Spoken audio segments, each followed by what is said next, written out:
বলবেন বাবু? দিদি সরু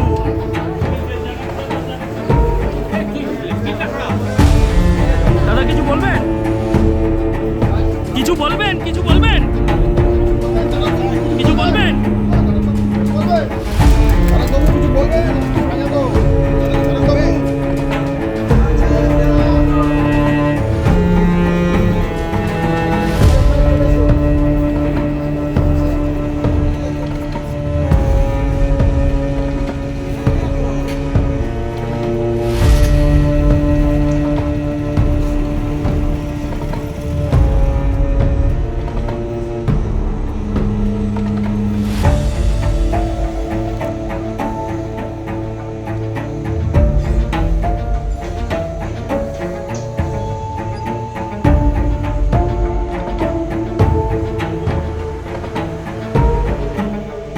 আদালতকে তো আমি আমার আর ভাষায় কিছু নেই বলার, আমার যা বলার সেটা আমি বলেছি।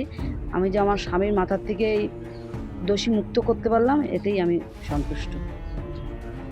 রায়টা কি বলবো, যে আমার মানে অনেক বড় একটা লড়াই ছিল, এই লড়াইটা যে আমি এইভাবে করতে পারবো আমি ভাবতে কল্পনাও করতে পারিনি। ঠাকুর সহায়, সবাই সহায় না থাকলে আমার এই জিনিসটা তো না। আর বিশেষ করে আমার স্বামী সৎ ছিলেন যার জন্য।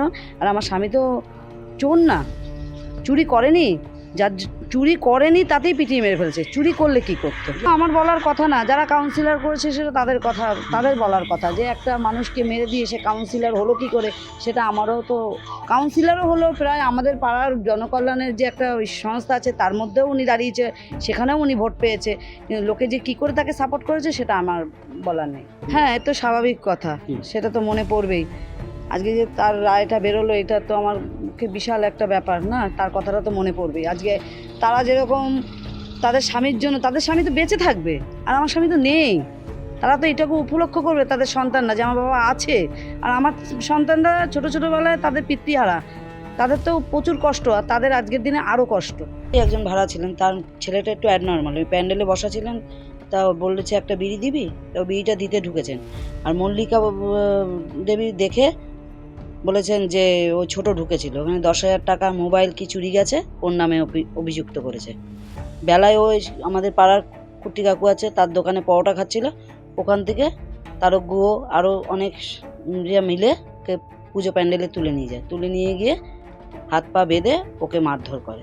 আমার বাড়ির লোক যায়, বাড়ির লোক বলতে আমার ফ্যামিলিতে কেউ ছিল না, আমার শাশুড়ি, ভাসুর, যা, এরা সবাই গেছিলেন যে ও তো একটু নেশা করে আছে, দাদা আপনি এখন ওকে আটকে রেখে দিন, ওকে আমাকে বাড়িতে ছাড়তে হবে না, ওকে আপনারা জনকল্যাণে আটকে রাখুন, পরে ওর নেশা কাটলে ওকে জিজ্ঞাসা করে তারপর ওকে ছেড়েন, কিন্তু ওকে এইভাবে মেরেন না। অনেক অনুরোধ করেছিল আমার যা, তখন তারা কেউ শোনেনি।